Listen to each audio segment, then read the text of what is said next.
welcome back to my channel. If you're new here, my name is Becky, and today we have a very special guest, my physical therapist, Josh. Over the past 4 months, Josh has been helping me rehab a grade 2 calf tear that I sustained while doing ballet over the summer.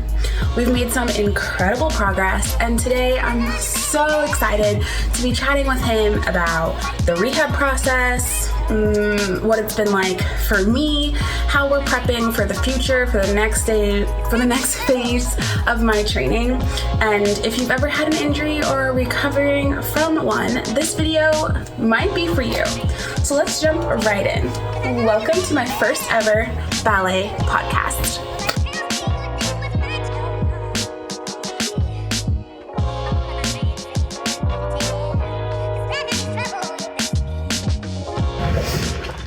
Josh told me he had a client in here that he's had for 2 years, and I was like, that's just gonna be me. You're gonna be like, she just lives in the back room, right there. Just chilling. Yeah. There. She rents this space here. Subway's just comes over and he threw a rack in there, it's fine. There's a rack and a beanbag chair, I'll live. 100%. Okay, let's see. Let's start from the beginning. I tore my calf last summer during a ballet intensive, which was devastating for me personally. Can you tell us what a grade 2 calf tear is? Yeah, exactly. So we've got a few grades. So we've got a full tear. Full thickness tear is going to be where it tears and separates completely. So that's where you're going to have no pain. Like it's just literally going to be no nerve. Nerve endings are separated, so it's just separated completely. Yeah, Aaron Rodgers style, like blown Achilles type thing. So yours specifically there was a micro tear, which you could feel like palpable. You could feel it. I was knotted up. So when we're thinking about rehab with that, we can load the tissue, but we don't need to like overstretch the tissue, if that makes sense. So we're trying to get mobility, but we're really after stability and strength and some isometric work. So isometric meaning like it's not changing the length, but we're putting tension through it. Okay. So it's basically not changing the position. So yeah, not pretty common for ballet dancers is what I'm starting to learn. Y'all are savages. Injury. Yeah, exactly, especially ankle. So what is the general recovery process like for a calf tear? Yeah, so like as far as timeline, we're looking at like 6 to 8 weeks typically. Now that's to get back to baseline, which is where you got hurt. So that's kind of the way that we operate is like we do 3-month plan of cares here at TriStar. So we want the first month is like the locate phase. So we're trying to isolate the injury and get it calmed down. Then we get into our navigate phase. We're trying to train not necessarily around it, but with the injury. So that's kind of semantics that people say train around an injury, and I don't really agree with that. But we put some exercises in, and then we start kind of phasing some other ones in as we go. And then we get the dominate phase, which is where you're at currently. 3 months in, over that now. How many months? When did I get here? I was gonna say. I live here. I was thinking it was like 4. We're just here. Yeah. So then I'm in the firmament by now. Exactly. Just like chilling in the storage room. But yeah, the big thing is making sure that we have the mobility first, so the ability to get to end range. Yes. So for you specifically, it's trying to get the knee over the toe while keeping the ankle down, the heel down. Then once we get to where that's not as painful, then we start stretching a little bit more. Now for you, we did a lot like some soft tissue work, not crazy. We didn't do any dry needling, anything like that. Mainly because I hate needles. So, yeah, a little bit squeamish, as you can tell about my opinion. But that's going to be the big thing is like if we need soft tissue intervention, we can go with that. But that's kind of the start. Then we start going strength-based, stability, and then into power training, which is where you're at now.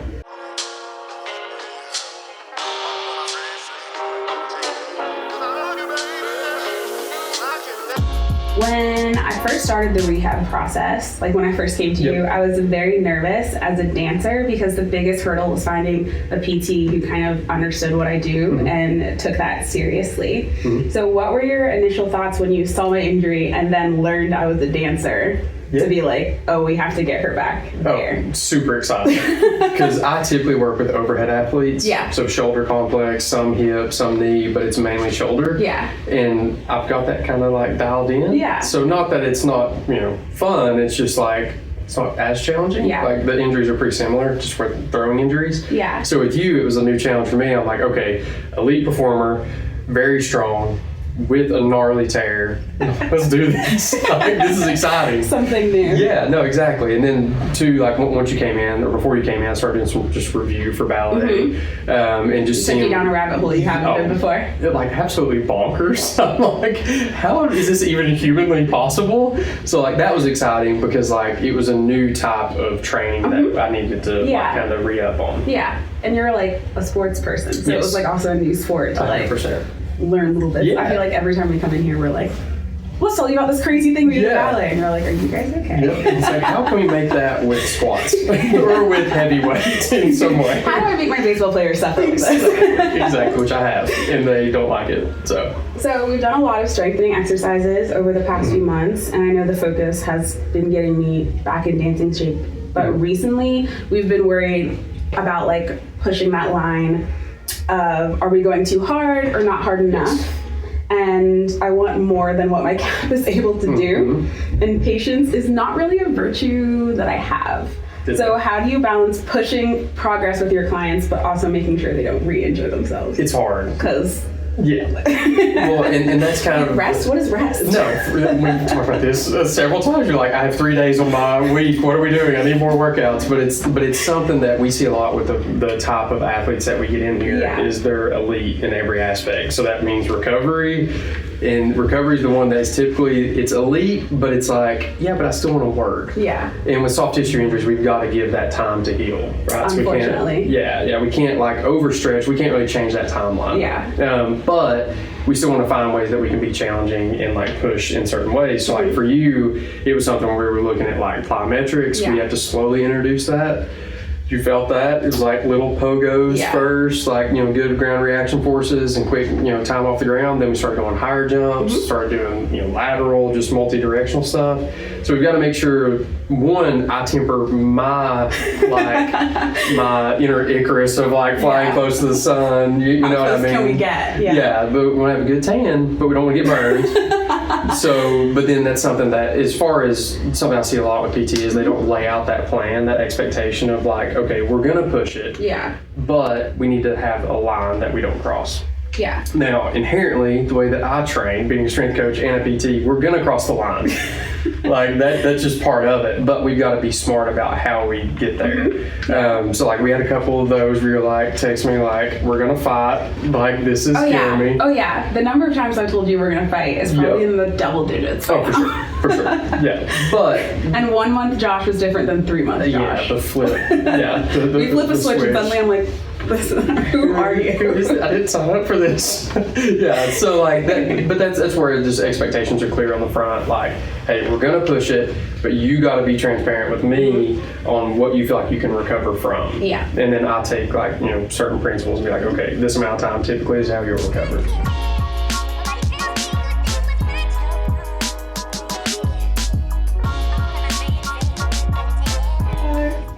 Give it a sec. Let the stand stop wobbling. Weebles wobble, but they don't fall down. Weebles wobble, weebles wobble, weebles wobble, but they don't fall down. Weebles wobble, but they don't fall down. 6 hours later. Wait, getting vertigo? I'm sure you maneuvered. So speaking of flying too close to the sun, I think that transitions well into like the psychological aspects of rehab. 100%. And as someone who's passionate about ballet, it's been mentally challenging at times to stay positive during injury recovery. The biggest hurdle for me was definitely overcoming fear as like a thing that's important to me to rebuild confidence in my calf, which we're still dealing with now, X number of months later.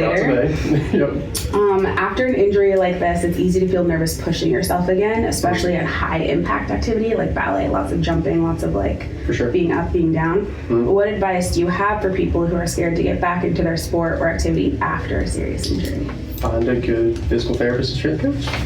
But truly, it's like having somebody in your corner, I think, is the big thing. And knowing that person, knowing the sport, at least on a surface level. I haven't done ballet, but I'm going to. Yeah, we're already talking about it. Yep. And now it's out. Now it's out. So now I'm going to do it. But yeah, I mean, that's going to be the big thing, is having somebody in your corner that can help and not necessarily handhold, but just put like checkpoints. Yeah. Right, and it's got to be attainable, SMART goals, right? It's like, okay, we're going to get to this point, we're clear there, we can proceed to the next one. Yeah. So I mean, I think that's going to be the big thing, is just having somebody to kind of help you there. Specific, measurable, achievable. What is the R? What is? Realistic? Yes, or something realistic like that? and then timely. Timely. Yep. Measured. And Yep. I went to college. It's just been a bit for me. I went for business. So. Yep. So I've learned a lot about listening to my body, especially because I come in here and you're like, how are you feeling? And I have to really think about not just being like, oh, my cat bothered me and let it go, but like why it bothered me and what I was doing. So what are signs some dancers specifically should be looking out for when they're returning from an injury to make sure they're not overdoing it? I like going like a stoplight analogy. So you've got green, yellow, red. Yeah. And now there's kind of spider webs off of that, right? But like if you're starting to feel like a yellow of like something, either you're getting less confident or you're starting to feel some soft tissue stuff or just any pain, it's like, okay, maybe you need to like step back first, lower the volume, which I know you hate. Don't do quite as much. Now I'm also He's talking to y'all, not to me. Yeah, right. But I'm also the top practitioner. I'm never going to tell somebody not to do something they love, which I think answers your question earlier. Is like we've got to figure out ways to still train and get back to the end goal. Yeah. But yeah, I mean, I think that's going to be the big thing. Is if we're green, we're good to go. Let's just keep rolling as we should. Start getting like a service engine zoom light on, where it's like stuff's kind of starting to feel funky. Assess. Yeah. Go to freaking advanced auto, whatever. Like get the code feeling reader. Burnt orange. Yes, like we need to get some stuff checked out, or go see a physical therapist, have a run through a performance eval, and that's what I like about us using the force plates and the sports science stuff. Is if we start seeing numbers dip on like a counter movement jump or a mid thigh pull, then nervous system could be getting fatigued, which could translate in poor performance, which could lead to poor positioning, which leads to an injury. So like that's kind of where we've got to like reverse engineer. Okay, our testing is looking good for this month. For you, we're going to start testing every 2 weeks now. Now we're getting closer to the show in May. Is that right? So we're going to start really keeping close tabs, and that's like our diagnostic dashboard, right? And if stuff starts going down, that tells me either you're fatigued or something is just not working the way that we want it to. Okay, looking forward, we. Well, I mostly just do what I'm told. Mostly is the key word here. Right. Have some training plans for the new year, which I'm very excited about. What does the next phase of rehab and training look like for me? What are we going to build on that we've worked on so far?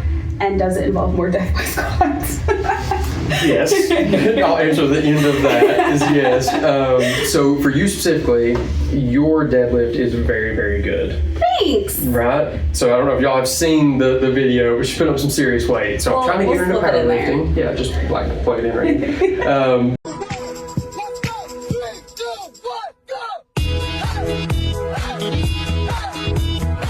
But trying to work on some strength. Your strength is your strength, if that makes sense. Yeah, I like a heavy barbell. Yeah. I like to throw around some weight. Always covered in chalk every time you leave here. It's like so I think going more towards muscular endurance at this point, like we talked about earlier, because you're going to be like, how long is your typical session with ballet? 2-3 hours?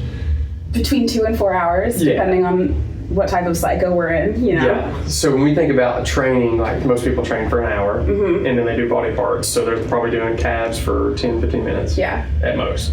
That's not going to do much for you. Now, there's also the Icarus side of that. We don't need to do 4 hours of calf training every day, right? So we've got to kind of build up. That's ballet. You're like, I do that. So, but that's where we've got to essentially look at overall workload. The closer you get to the show, the more you're going to ramp up with high intensity stuff. So we've got to make sure that we're not doubling up on that outside of here. So the closer you get to the show, we start to taper and get more like, okay, we know exactly what we need to work on. And then we just build that in and then work around it. So for you, strength a little bit, but more plyometric jumping is what's going to be coming up down the pike.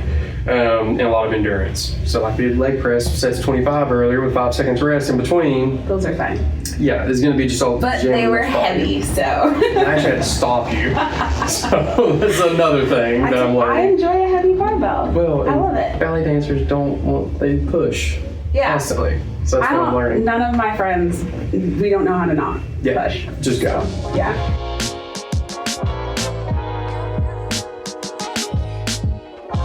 As we move forward, are there any new techniques, tests, or exercises that you're excited to challenge me with or inflict on me for a better Inflict word? is a better word. Yeah. Make you go through.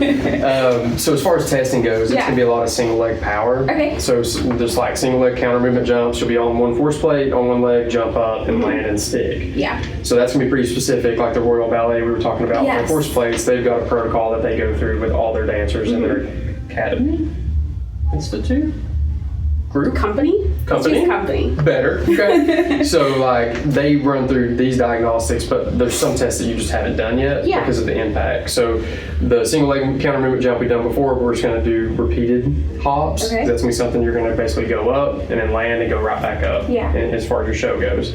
So then we're going to do a drop test, a drop jump. So you'll be on a bench, like typically like a foot, 2 foot, and you jump down on the plates, accept the force, and then reverse it and go up. Scary. So it's altitude jumps is basically what's coming up. So you're talking about up here. At this point in my brain, that is scary. Right. But hopefully by the time we get to it, it won't be scary. And we start off smaller, right? Like a small jumps. box, and then get you acclimated to it. But Small again, box. that's the whole thing is we ramp up. Right. Progressions. Yes. Steps. Yep. Okay, before we wrap up, I wanted to ask you, for anyone watching who might be dealing with an injury right now, especially other dancers, because I think we all kind of have that mindset that you just kind of push through discomfort, and what we categorize as discomfort is not discomfort to other people. Yeah. Badly. Badly. My friend who's been dancing on a broken ankle for 4 months. Yep. What's your number one piece of advice for staying on track with rehab and returning to their training safely? Yeah. So I, again, kind of talked about earlier, just having a healthcare professional in your corner. Yeah. And it doesn't have to be a PT. It can be strength coach, personal trainer, whatever, just knowing that they know your sport. But I think setting clear expectations and SMART goals is like the number one thing, kind of what we talked about earlier. So just making sure that we know where we need to be, and then we've got, stepwise progressions leading up to that. Yeah. So I mean, I think if you have an injury, I think it's just sit down, get it assessed, see what is actually going on, and then build it out from there. What about for someone like when my injury first happened, I went for scans and they were like, no, you're fine. Yeah. So, and then it was bothering me for months and months and months and months, and then it became a full tear. Yep. So what about for someone who suspects something is wrong, but they've gone for scans and the scans haven't diagnosed That's it? a great question. So like I call it the death cycle. Everything has death in it for some reason. I need to maybe talk about that. To die, but did you die? Yeah, exactly. But it's one of those things I call it the death cycle for a reason, is because we'll be here, we'll be training, and we get to here and we get service engine soon like something's up, which is kind of what you're talking about. Typically, high performers keep training through it and expect it to just go away. Right. Well, that kind of pre-injury can turn into an injury. The full injury. Right, Yeah. which is kind of what you're talking about. Like you got to service engine soon, like I need to get this checked out. And then went to a 2-week ballet intensive. Yes. Yeah, because you got the scan. It's like, you're good. So my scan was like, it clearly can't be anything serious. It didn't show up on the scan. Right. And then at ballet intensive, in front of a bunch of people on a live stream, I ripped my calf. So then we had the injury. Then if you didn't come to see me, you would rest and be like, all right, I'm good, I'm recovered, because that's what everybody's been told is you rest and let it chill, but you're also losing strength. Yeah, exactly. Like all passive modalities. So then you would just go the same thing. Then it would kind of flare up again, then you would injure it again. So it's like this just it would never fully heal. Correct. And then you don't reinforce the very reason that you got hurt, the root cause of the issue. So we look back, it could, chances for you it was workload. Just knowing you were doing too much. What does that mean? Yeah, you're like, I don't think that was it. But yeah, that's what, in my opinion, it could have been. But it could have been a new, ballet move that you were doing. It could have been something that was challenging you, and it was just getting you in a position you weren't ready for. So that's where we look back at your training, and that's why I think we'll talk about later cross training. Yeah. Why you need to supplement with your dancing strength, stability, mobility. Kind of take mobility off for you all, but for the most part, hypermobile. Exactly. Throw their leg up on everything. Over there, just throw their leg up on. It's a good hamstring stretch. 100%. He had me deadlifting. But yeah, I mean, I think to that point, it's just making sure that we've got a plan and a stepwise progression to each one of those things is going to be the big thing. Okay. I think this is the end of this part of the podcast. We're going to film some more in a minute. So thank you so much for doing this. Yeah, of course. I really appreciate it. Taking time time to chat with me, sharing your expertise. Obviously, we have learned so much in this rehab journey, Sweet. and I'm so lucky to have you as my PT. Yeah, ditto. To everyone watching, I hope this video gave you some insight into what recovery from an injury actually looks like, and that you're not alone if you're going through something similar. It's all about taking things one step at a time, trusting your PT and the process. Whether you're dealing with an injury or just coming back to training after some time off, remember, consistency is key. We, meaning me and Josh, would love to hear your thoughts. Have you gone through a rehab journey, or are you currently recovering from an injury?